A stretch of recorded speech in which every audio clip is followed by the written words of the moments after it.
he's sharpest before 8 p.m.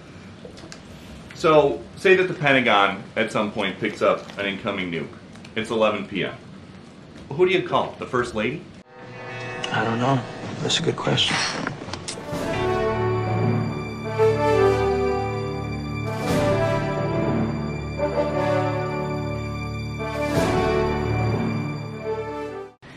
After that, the president will hold a press conference. I guess a big boy press conference is what we're calling it. Mommy, wow, I'm a big kid now.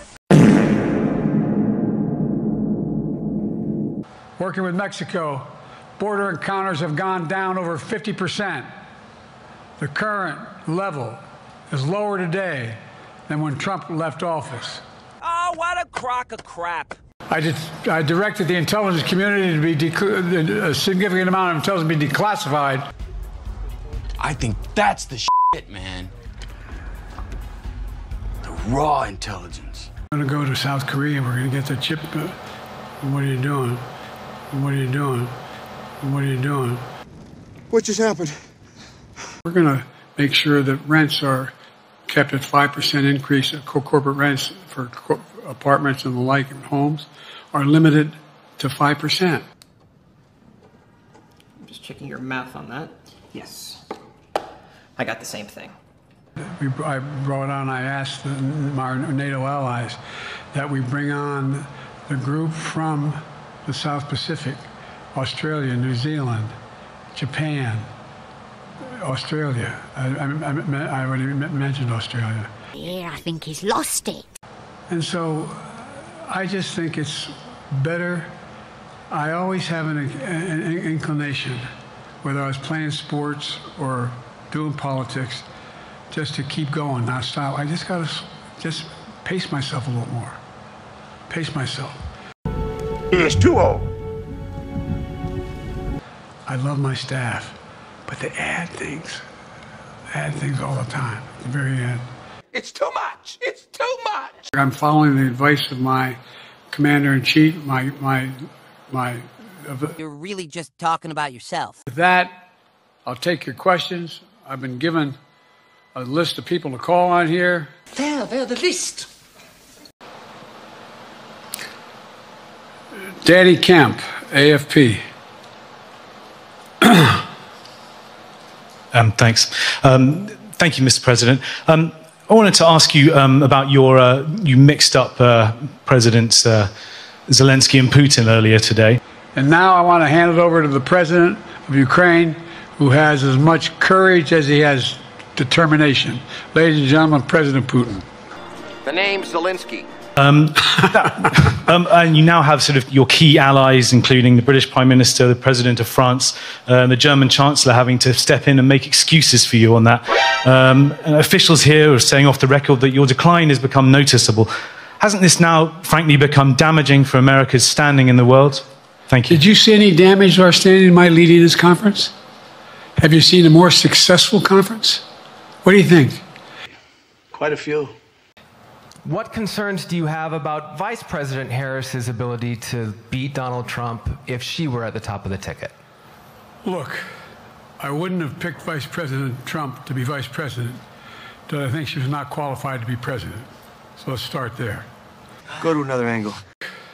I wouldn't have picked Vice President Trump to be vice president, but I think she was not qualified to be president. So let's start there. I don't care what university you're from. That's gotta hurt. You earlier explained confidence in your vice president. Yes. If your team came back and showed you data that she would fare better against former President Donald Trump, would you reconsider your decision to stay in the race? No, unless they came back and said, there's no way you can win. Me. No one's saying that. No poll says that. Are you open to taking another physical or test before the election? Governor Whitmer of Michigan, for instance, said it wouldn't hurt to take a test. Well, look, two things. One, I've taken 3 significant and intense neurological exams by a neurologist. In each case, as recent as February.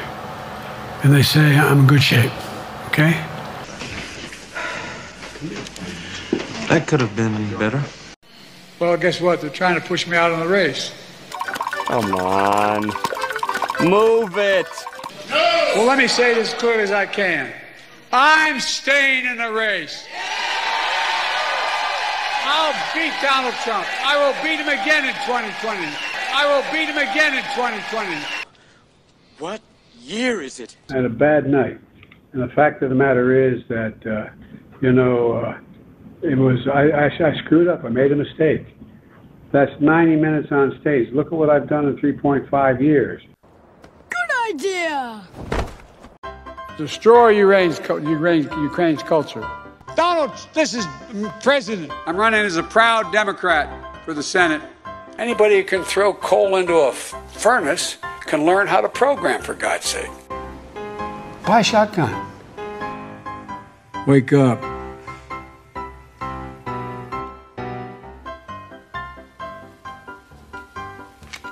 Oh, Donald Trump's presidency. Guess what? You know, my grandpa was named Ambrose Finnegan. Isolate and punish China. I'm sick and tired of smart guys. They got a nickname. They call me Shoe Leather. I was little, but they could beat me up, and I hurt them in the process. You know, back in the 30s, when we had the first breakthrough in terms of what and for having union movement be able to move, we have to make sure that we are in a position that we are. Well, let me go the second. You know, the rapidly rising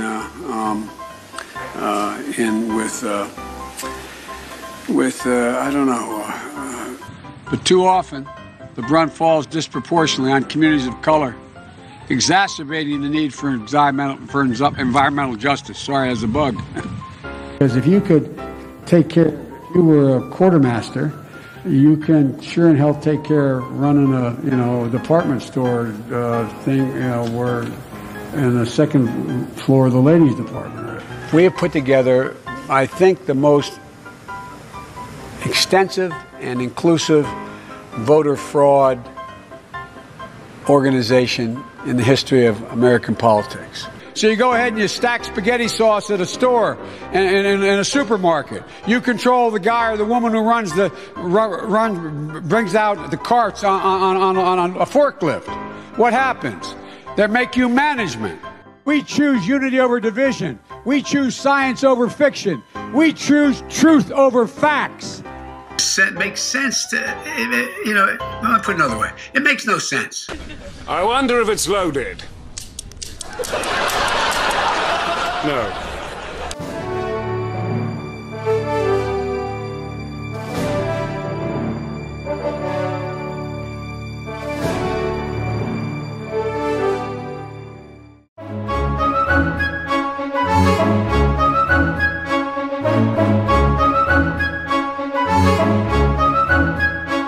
Congratulations.